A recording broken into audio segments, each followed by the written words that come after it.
Uh, Let me go ahead and formally welcome you to the coffee chat with FiveS session, Dipu.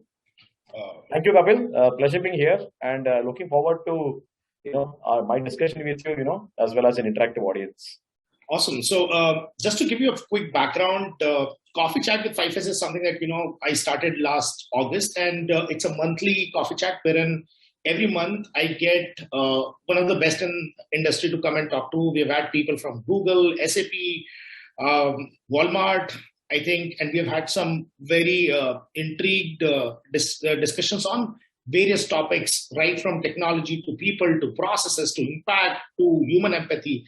You call it, and we have done it, right? So I think one of the focus areas, that I've always had has been on tech, enabling insurance as an industry to penetrate into a market which is very much emotion driven. And post COVID, I think people have realized a lot more about what value it will have if you've got the right coverage, insurance, various things that are there, right? So first of all, thank you so much for joining in.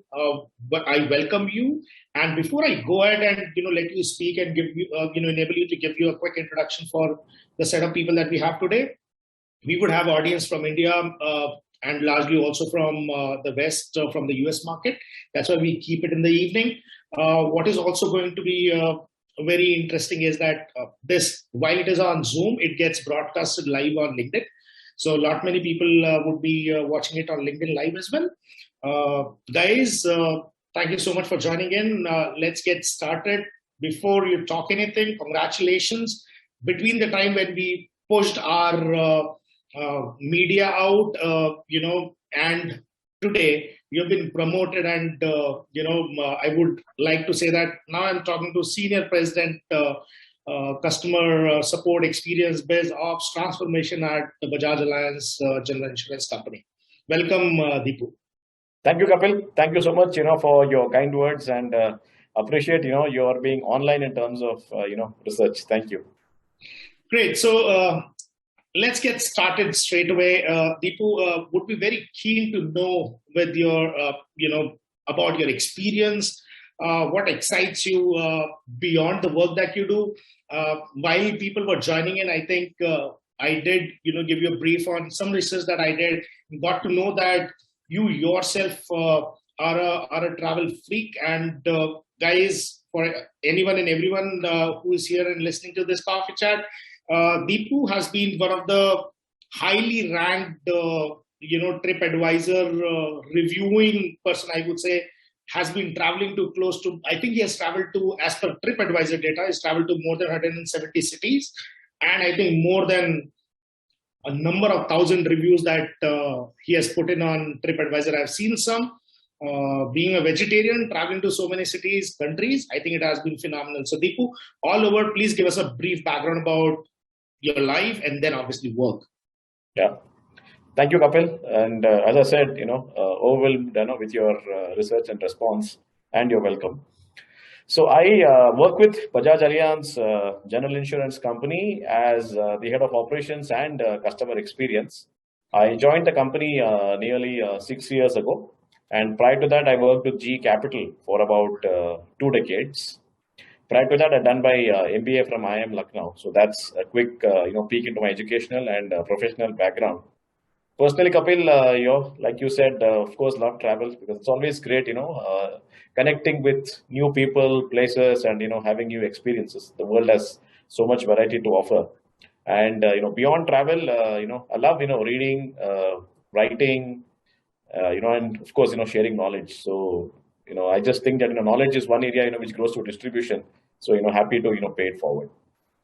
Awesome. So, let's then hit the topic for today. We've been hearing and reading a lot about Industry 4.0. We've been hearing a lot about AI, machine learning, and I'm sure that, there is a lot being done already at Bajaj Allianz. And one key interest topic, which I was actually reading about in 2020, somewhere in February or March, at one of the conferences where we were speaking, I think it was with Analytics India. you mentioned about blockchain, right? And coming big in terms of how the technology is going to disrupt the entire market with regard to insurance. So, what are the top 2 or 3 trends that you have seen in insurance industry, particularly in general insurance, that is still so much of potential in terms of penetration in Indian market, and that you have seen in last 2 3 years? So why don't you give a brief on your understanding and observations on the market? Sure, Kapil. So I'll basically talk about the two aspects that you asked. First is blockchain, and then about these 2 3 trends. I think when it came to blockchain, nearly 5 years ago, we walked the talk. We were pioneers in terms of launching a blockchain-based claim settlement solution for our customers, and this was in the area of travel insurance.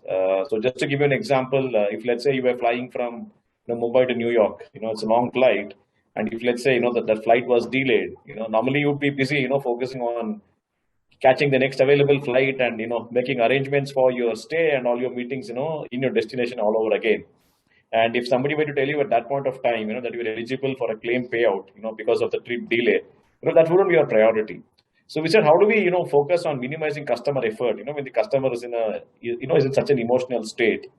And that's when we deployed a blockchain based solution. So now the proof of the flight delay is no longer on the customer.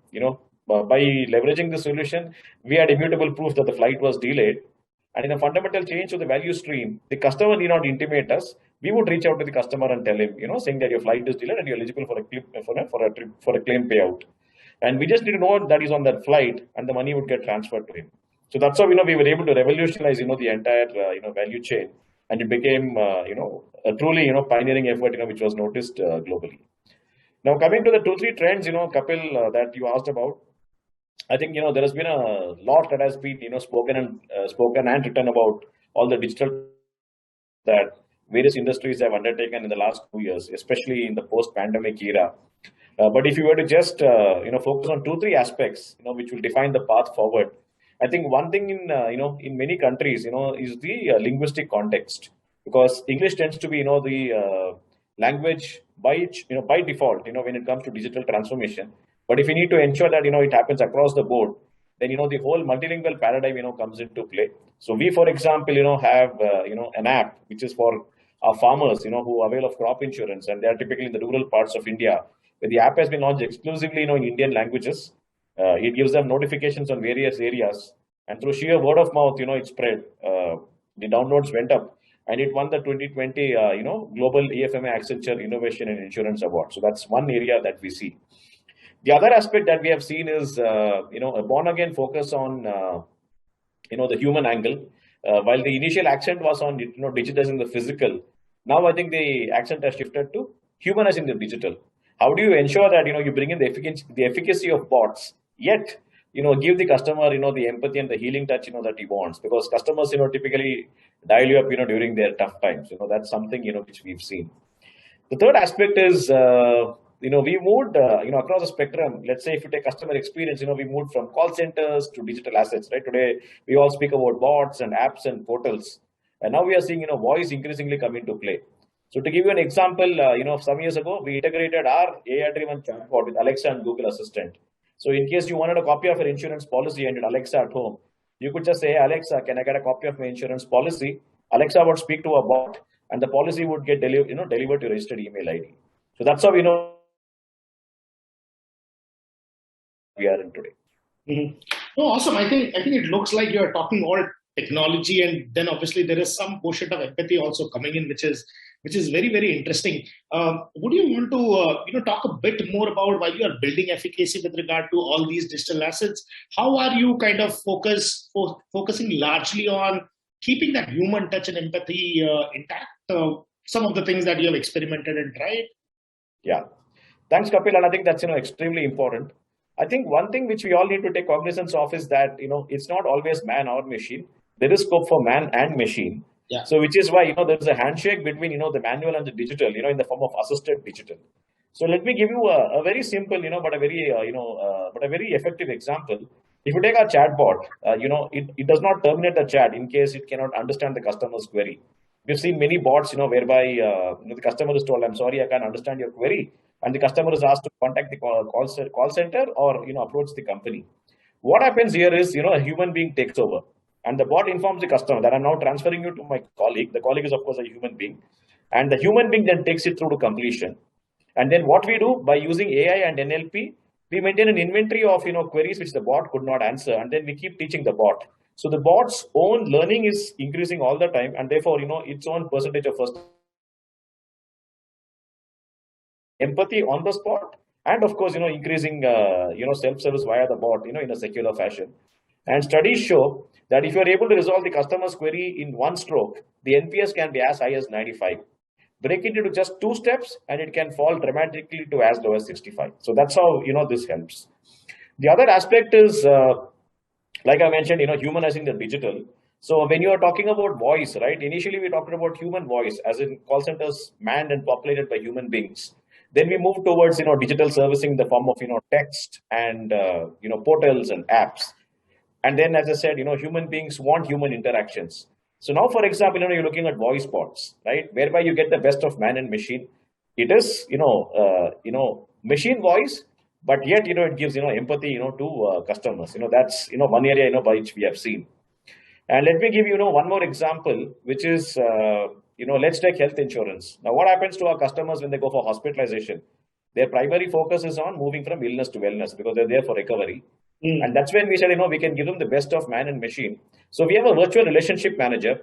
So human being, it's virtual because the human being is not present in the hospital.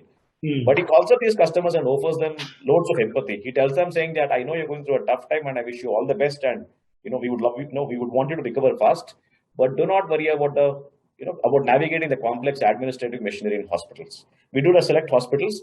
He does that. He does it, in a digital manner. He has a machine and, he takes care of all the, processing and the paperwork. And customers just love it because he takes care of everything. And customers just need to focus on, moving from illness to wellness. And when we got an NPS done on this initiative, we got a score in excess of 90 without a single detractor. Wow. I'm like, this is really huge. I'm like, you're talking about zero detractor and NPS of 90. Certainly looks like you are making the right choices in terms of what are the ways with which you would possibly have those interventions within the customer journey. Is this the reason why you kind of moved about, I think, a couple of years back to a tagline of caringly yours, right? So what was the idea behind that? And, where all are you using caringly yours to make sure that it's health, whether it is motor, whether it is travel, and a lot of other insurances that you provide under the general insurance gamut? You asked the right question, Kapil, and as I said, thank you for your research. See, we realize that we are in the business of care. See, if you look at insurance, what is the moment that matters? What is the moment of truth? It is a claim process. That's the time when you want the insurance company to come to your aid, right? If it's motor insurance and let's say you unfortunately crash your car, you want the company to help you out as quickly as possible. If it's health insurance and when you get hospitalized, you want to recover and have the company help you out. Similarly, if you look at crop insurance or let's say property insurance, there's a damage to your crops or property and you want the firm to help you out. So we realize that we are in the business of care, and that's when we said that we need to walk the talk, and we rebranded ourselves as Caringly Yours. And we tried to get that, into every conversation of ours. And it was a huge cultural, change for us, Kapil, not just in terms of, rebranding our logo, but also in terms of, training people and creating this culture of Caringly Yours. And it's not just about us. It's also about the entire ecosystem, our distribution partners, because insurance is a distribution-led business, as well as, our service partners. So I think we focus a lot on, creating this culture, and creating culture, takes time. So I think day in and day out, incessantly we focused on that. And I think the metrics speak for themselves. When the regulator looks at, large players in terms of the grievances which reach them, consistently we rank as, the player with the lowest, grievance ratio, amongst the large players. And when we get independent, net promoter score, NPS studies done, through a market research firm, we find out, that we regularly rank as number one, and by a significant distance, over our competitors. Mm-hmm. So that's been there.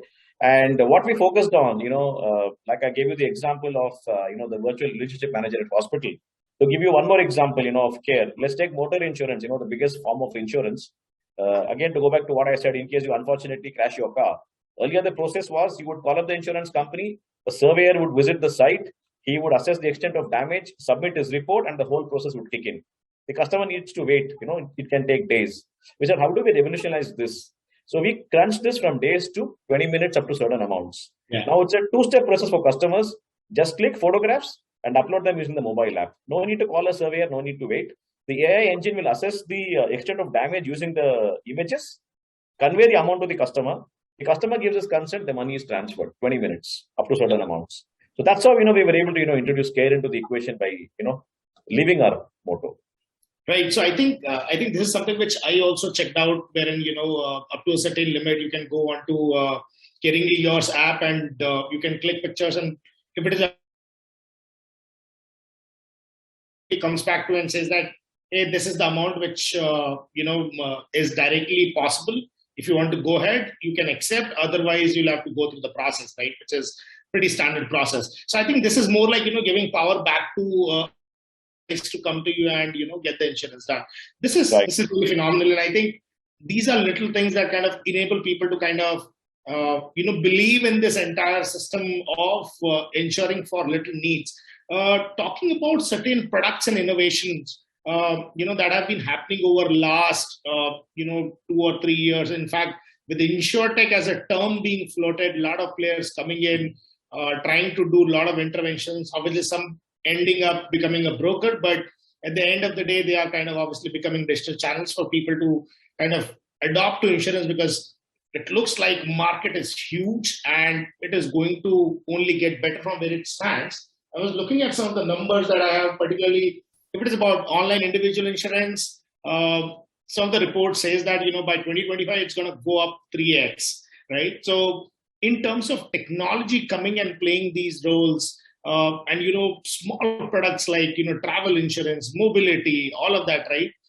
How are you kind of innovating in this entire space and staying up the curve with regard to what the tech players are coming up with? Yeah. No, it's a good question, Kapil. And, as I said, you obviously, done your research. See, when you look at, insurtechs or fintechs or, new kids on the block, typically, while there are various ways of classifying them, typically you can classify them, into two categories. One is, the ones who come up with a new business model and challenge, established players. And our belief is very simple. If there is something which helps the customer, then eventually it's going to result, in a win-win, for the entire industry. So that's how, I think everybody welcomes, startups, who can make a fundamental change to the business model. The other category that you see is startups who do not come out with a full-blown business model, but who pick, one part of the value chain, and then they come out with, a solution which can make a tremendous difference to customers, which could be maybe a new way of approaching customers, the best claim solution, it could be a very good solution in the area of underwriting. And then they tie up with the large players because they have the idea, but, it's a symbiotic relationship. The large player, gives them the, the base, and the scale. And for the large player, there's a solution which he can buy, which he possibly, cannot produce internally. So that's how, we have seen. And again, such players are welcome. So the way, we've leveraged, technology all across this, and we've been recognized in the industry, not just in our country, but globally as well. I spoke about, the blockchain-based solution. We did it, ahead of peers. That was, through a partnership, with one of our, with a player. Similarly, the motor claim solution that I spoke about, on the spot within 20 minutes, player. Similarly, if you look at our integration with Alexa, and the fact that our bot, also offers, assisted digital, that again, has been, in partnership with the player. So we went into strategic partnerships, wherever required. And also we have focused on, transforming our core platform. We have transformed that, even as we have, entered into these solutions based on partnerships. And the third angle, Kapil, given that there is so much of data at play today, the customer footprint is increasingly digital, as we have seen in the last couple of years. We have also, now hosted our, platform on the cloud. So I think it's a combination of these three factors: cloud journey, core transformation, and partnerships for point solutions. So I think using the combination of these three factors, we have stayed ahead of the curve. No, absolutely. I think this is pretty much visible because you have just named three partnerships that you did and built some solutions that have obviously enabled you to, keep ahead of the curve. In terms of, and obviously what it also tells is that as an organization, you have a DNA of co-creating, right? Rather than kind of building something on your own. You see that, there is something which is path-breaking being done. Why not leverage it, integrate it, build a strong go-to-market solution, which can be more of a win-win, right? So because you've got huge scale. In terms of your own market, which sectors do you see really, growing? Because obviously, as you said, motor is something which has been one of the biggest, right? But then there are new products also coming in. There are new, like for example, equipment, devices. There are a lot of things that are there, that are coming under non-life. What are your key focus areas, and how are you looking to disrupt the unlocked potential of those markets as well? Yeah. So Kapil, if you look at, the whole market, clearly, given the penetration, the only way is up. If you look at insurance penetration levels in India, it's still lower than, global levels, so that clearly, there's a huge, distance to be traversed, right? I think the only way is up, clearly, that's one metric we have seen. Secondly, in terms of, the forms of insurance in non-life, barring life, we cover, all aspects. Motor will continue to be a focus area because it's mandated by law, and even now there is scope to keep increasing the marketplace. So that's one. Health is has been one of the fastest growing lines of business in the last few years, and we did see a spike in awareness during the last few years. Especially, I think people have become much more conscious of their health now. So clearly, that being the second largest line of business now, is also key focus area. Secondly, also, if you look at how insurance has evolved, right? When insurance was first there, many years ago, at that time, the major form of transport was shipping, right? So at that time, marine insurance, was the biggest form. Then you had the automobile revolution, come into play, and then cars became the major form of transport, and then you had motor insurance pick up. So on that line, similarly, if you see right now that we are not just in a digital way of working, we are in a digital way of living. So from that perspective, protecting ourselves against cyber incidents, right? So cyber insurance, we see as an area which is likely to see a lot of traction going forward. And the other is also expanding the scope. So, for example, we were one of the players, to launch pet insurance, which was not a very commonly found product. And in fact, we launched it digitally, during the pandemic. So that's one area, which we see. So it's a combination of, I'd say 2-3 areas. One is continue to focus on your existing large lines of business. The other is, riding the wave on, the areas, which are clearly, coming to the fore right now. And third is, figuring out, sweet spots, and then, jumping right in, the white spaces that you conquer. So I think it's a combination of these three factors, which keeps, players, on the move. Being a pet lover myself, I think I really fell in love when I saw Poingly yours, right? So I was like, wow, this looks like, the entire market is going to become much more interesting. And obviously, I'm like, care is everywhere, right? And particularly people, I was actually reading somewhere, there are a lot of people who went to Toronto, and what they essentially do is that people live there alone, right? So because when people migrate, and it's a standard norm to have a pet along, and because you don't have anybody to talk to, and you have got pets and they become your companion. And I think in India also now, this is more of a growing trend that, pets are becoming more of family members. People are taking more care. And I think that actually I've had this pain of, sharing out a lot of money on care, right? So I think this is going to be some, good product, particularly in larger cities where people are more aware and people are doing a lot more for pet care. So I think this is really amazing, and this is phenomenal as well. You also spoke about some bots and kind of, some ways with which you are kind of supporting your customers. Just tell me, as FiveS is a business, just to give you a brief why I'm coming to that question, is basically because we started as a not-for-profit impact sourcing BPM unit, because we found that people in tier 2, tier 3 towns needed much more support. And I do see a good friend here, Saloni, who started Desi Crew as a small town, BPO unit to help businesses as well as support communities. So we started about 12, 13 years back, and found it really very interesting to kind of build a model which can support the communities, trigger reverse migration and whatnot. Obviously, we couldn't do more. COVID did more than what we could. But what we essentially, did was built business which is around customer experience, digital transformation, RPA-led automation, and obviously AI ops, which is kind of hot word right now when Gartner tosses up a term like this. So in terms of enabling your frontliners to deal with your customer issues when they come with any particular issue or they ask for any queries, what are various digital interventions that you are putting there to make sure that your people who are going to deal with the customers, their life is easy, they are kind of enabled with right set of information, they are empowered with what they can possibly do to make the customer experience better? Because you talked about NPS, obviously through various digital interventions, but when human angle comes in, obviously there are 10 people talking differently.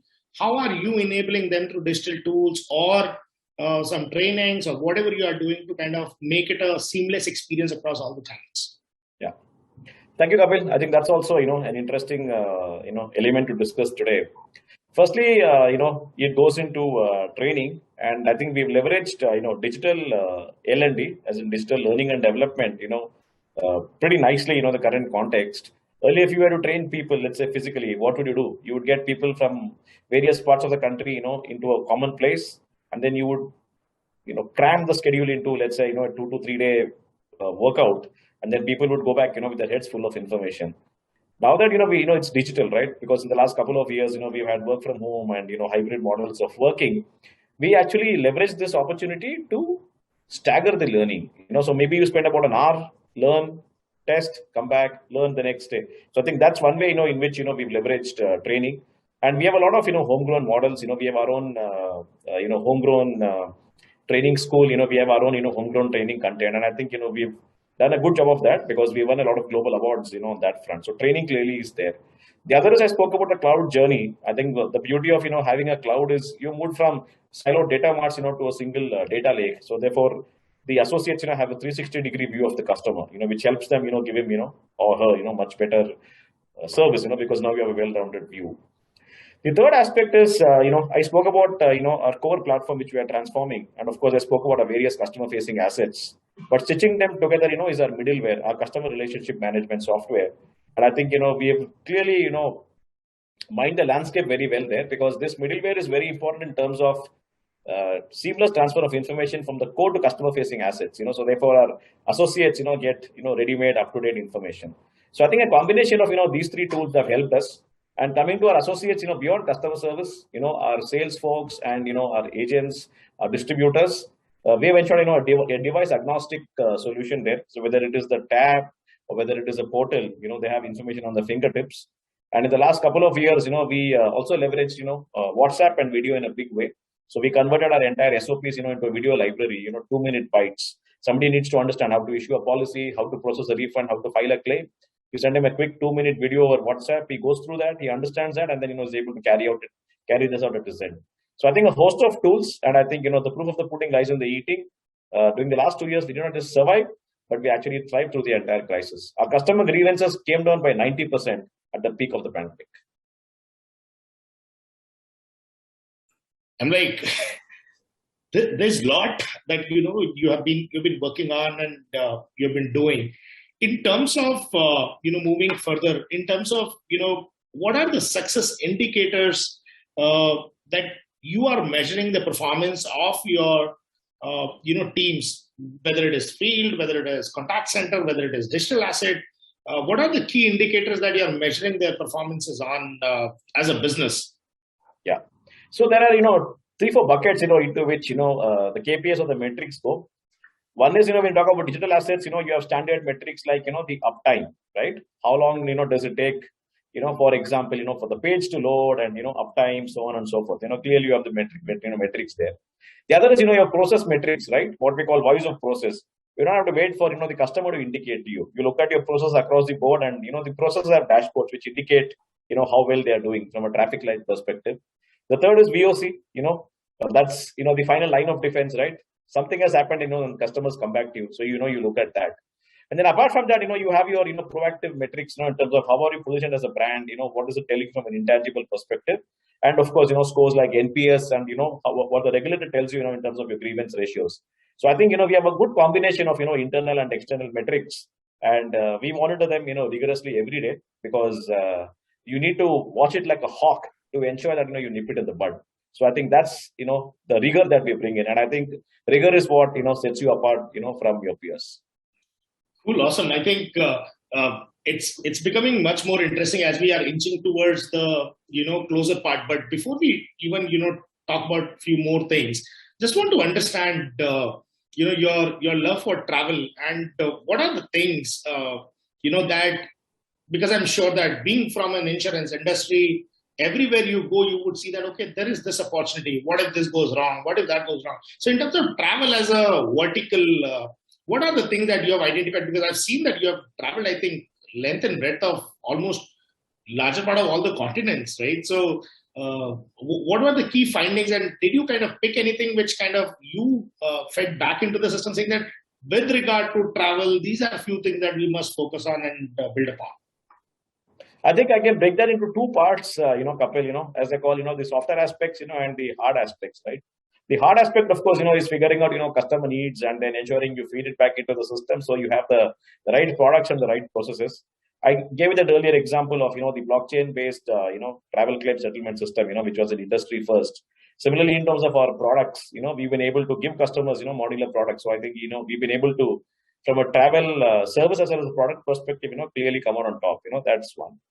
Now, the software aspect, I think, the beauty of travel is, you basically try to, in one word, if I were to put it, you basically, figure out how to create order out of chaos, right? Because you are pretty much, dealing with a lot of uncertain elements all the time. And the classic two circles, right? Circle of control and circle of influence come in.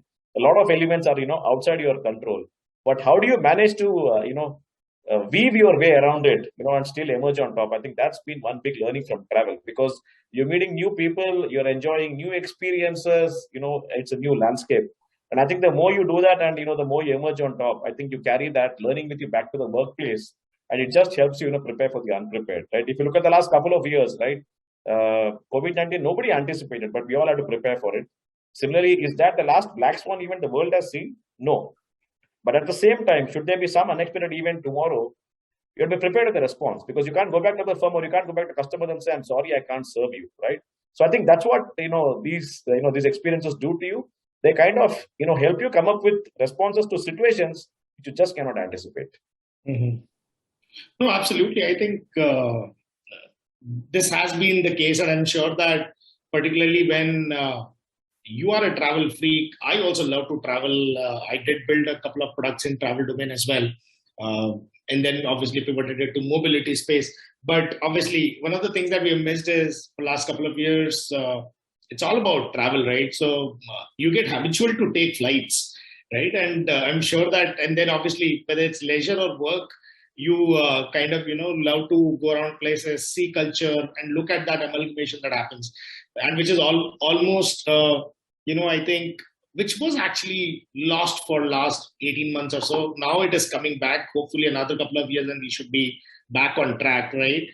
India as a country anyways had this challenge of not inviting too many foreign travelers, 95% business coming largely from Indian travelers only. But hopefully, I think will become a better and preferred destination when people start to travel. Moving on, one question that I've got from,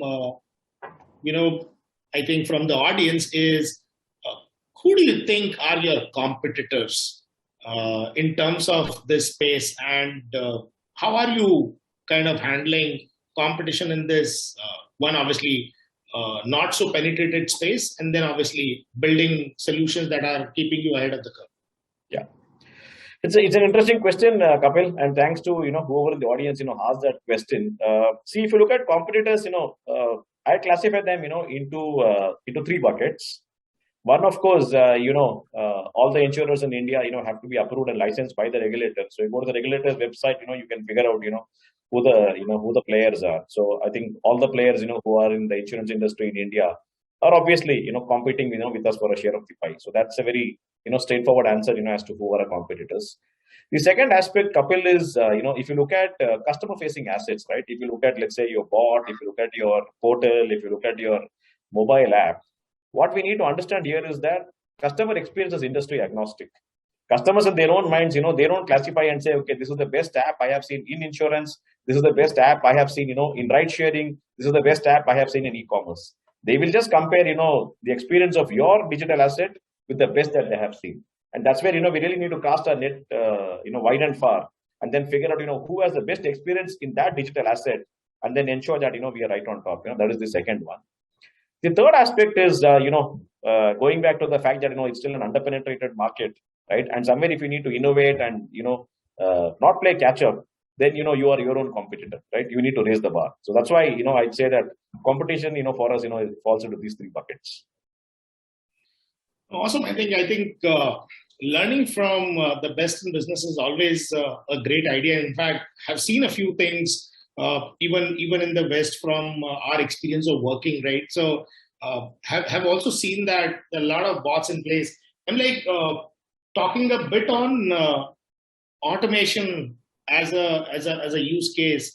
Where all have you one found the use case for automation? And I'm sure because you've gone to the extent of blockchain, you would have certainly used RPA and IPA to some extent. So what are those use cases that you have implemented, and what are the benefits that you have got as a business, which are looking to leverage further in other use cases as well? So Kapil, for us, when it comes to use cases, it starts, with the customer. You basically figure out areas where there is maximum customer friction. And then what we do is, we'll drop the entire landscape, drop the customer journey end to end. But the solution has got to be holistic, right? It can't be just a point solution or in the middle. And then what we do is, we apply Lean Six Sigma to re-engineer the process, because the process needs to be re-engineered, to ensure that the customer is the center of everything that we do. And only then, do we come out of the solution, right? Sometimes it can be a very simple but effective solution. And sometimes, it can be, state-of-the-art, technology. That's how, we approach it. Now, coming to use cases, if you look at customer experience, we've leveraged an array of, digital servicing assets.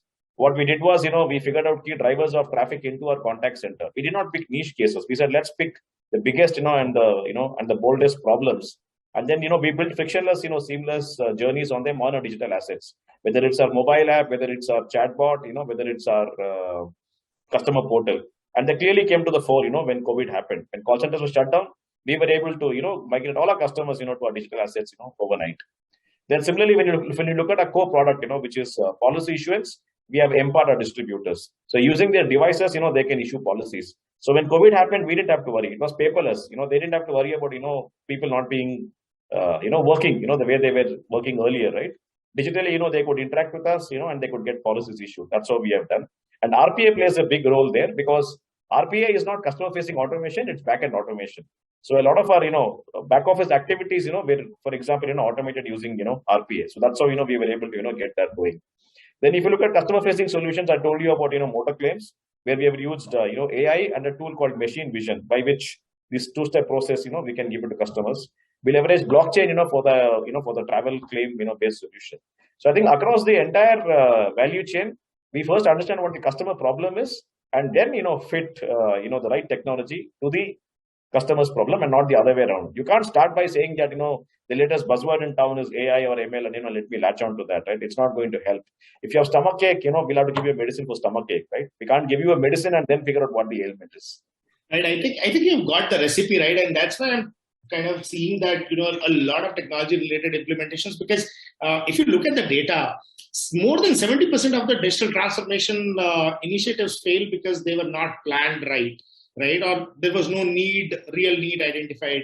What I can see consistently well in your conversation is basically for everything there is customer, and then you are drawing the entire journey, and then you are going back to your processes. And that's when you are re-engineering. I think this is something which is very, very interesting.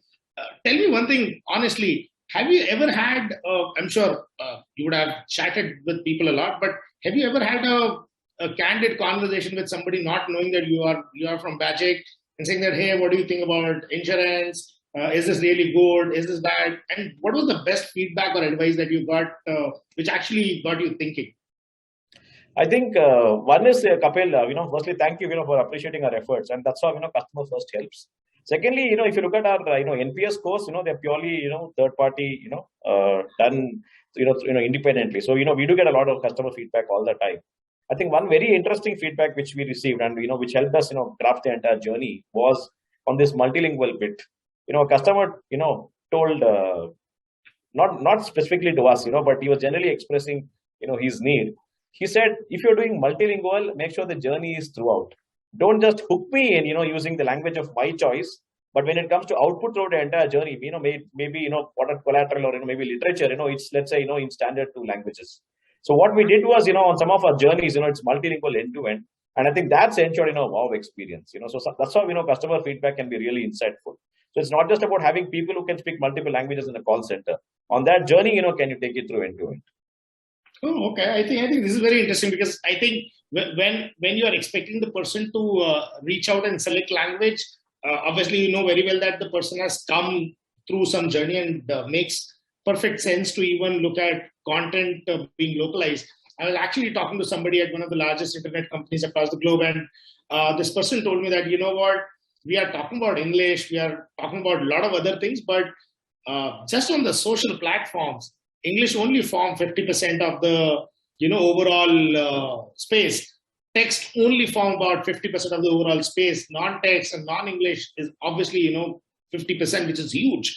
So what we are essentially talking about is basically content localization becoming really very, very important. So I think this certainly makes sense. To understand more from from a business standpoint, what are the key aspects that you are essentially looking at as a business in terms of multilingual capabilities of platforms supporting your customers on your front end journey? I know that I've been through your contact center numbers as well. I've tried a couple of times. Obviously, there are multiple linguistic options available.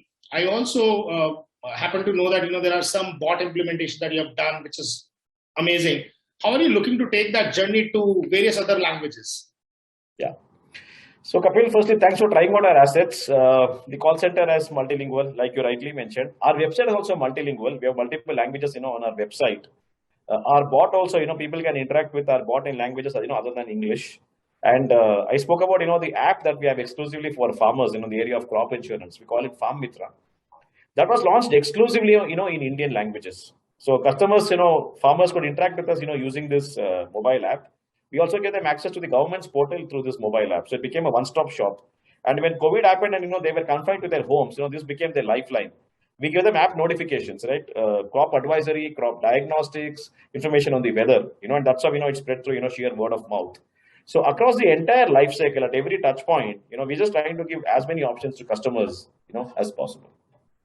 Oh, awesome! I think this is really very interesting because, in fact, from a crop perspective, I know because for a short while, even we were engaged with some of the initiatives that were there from a customer front-facing perspective. So, and that was really very, very interesting because I think I had a few chats with your teams, and then there was a sheer focus on delivering for, say, farmers in the way they wanted the experience to be, rather than what was perceived by the leadership. I think that obviously gave me that perspective of you thinking largely on a customer first perspective. Content localization, it looks like you're already on that journey, and a lot of other things in terms of assets are also being worked out. Looks like soon we are going to possibly see that a lot of journeys are more on self-help mode, and people are required for specific needs that they are required for. So moving on, so I've got maybe one more thing to talk about, but we've got a question coming in, which says that is the customer agnostic of the distribution channel, or trust in the channel impacts purchase of insurance, especially while buying health insurance? I think that's a good question by Saloni. See, if you look at, the whole health insurance, landscape, we obviously, have a variety of distribution models. We have banks, we have insurance agents, we have brokers, we have, direct sales, there's a host of, distribution factors. And I think, the existence of these multiple modes of distribution is the biggest indicator of the variety of customers that we cater to. So there are some customers who are very comfortable with their banks because that's where they place their money. So the trust is very high. So when the bank, has a type with a health insurance company, for them, just becomes an extension of their trust. A lot of people, are very comfortable, with the friendly neighborhood agent, because the agent is their, go-to person for everything, from buying the insurance policy, to being available, for them, during the claim process. So I think the whole idea here, just as we spoke about languages, right? We have multiple languages, and obviously people are comfortable in their own language, right? While ultimately language is a vehicle of communication. So I think the existence of multiple channels indicates the ease with which, multiple segments of customers, feel the trust. So, that's how, the landscape is. So trust is there, but, the comfort of customers, varies by their traditional interactions, with that particular channel. Cool. Awesome. I think this is very interesting. Just out of curiosity, I'm asking you this question because you've got a lot of products. How do you ensure that your customer touch points, particularly when it comes to human augmentation that you do, are seamless? For example, I call up and say that, hey, I'm calling for a travel insurance, or I'm calling for a health insurance. It lands up at your contact center. How do you ensure that the entire journey, once it reaches to somebody who's a human, is irrespective of who it reaches to? Yeah. So it goes back to three words that you used, Kapil, at the start of the conversation: people, process, and technology.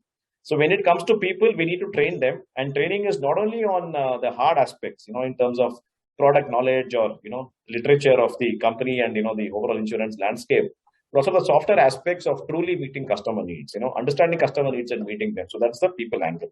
The second is the process angle. You cannot run a large organization like ours, unless you have the right process in place. So when there are multiple customers calling us, for multiple needs, we have a very clear process, by which the customers call, whether it is for sale, whether it is for service, and in this, depending on the need, because the motor insurance customer will want to know which is the best garage. A health insurance customer will want to know which is the best hospital, so on and so forth. So the process ensures, that it goes to the right person. Otherwise, you can't run a large company like ours. And the third is, technology. And that's where technology plays a role, because earlier, you manage, large volumes, manually. Earlier we used to.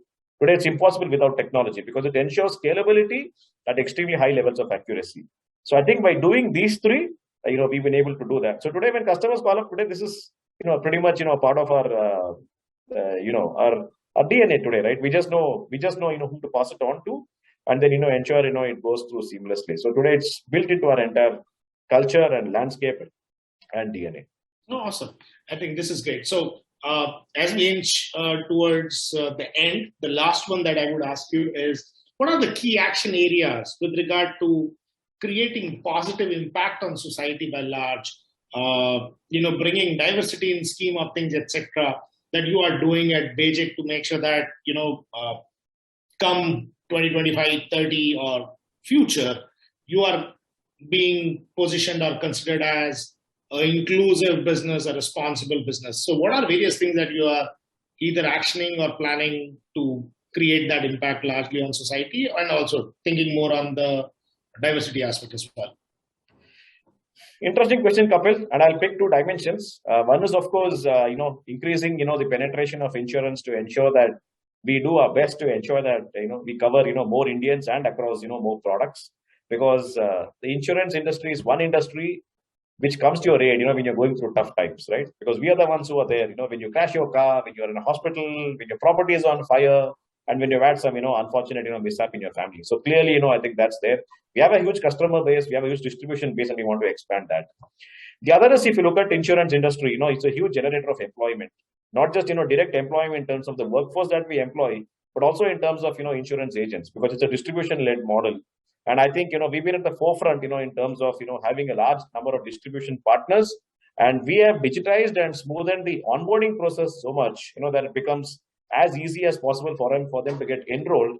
And because, they've had a good, digital taste of things right up front, then they carry it forward, when they go to their customers. So I think in terms of, again, generation of employment, I think, we've been there. And in a country like ours, right, if you can insure more lives and if you can generate more jobs, there can't be better ways of serving the nation. Absolutely right. I think this is really amazing. It looks like I can go on, and there is the entire board filled with a lot of things that obviously I did pre talking to you. But obviously, good things do come to end, and I'm sure that I'm gonna whenever I'm in Pune next, and if you happen to be there, I'm gonna certainly catch up over coffee with you and Sure. chat more on this.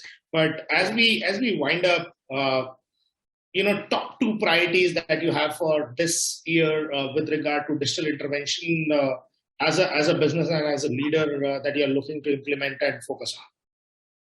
I think one is I told you, Kapil, in terms of humanizing the digital. As I said, the best of man and machine. Clearly, that's something we are looking at. And the other is hyper automation. We're just looking at automating, figuring out various white spaces and automating that. So I think clearly, these two focus areas, right now. Awesome. So let me thank you on behalf of FiveS, and thank you for being a wonderful guest at Coffee Chat with FiveS.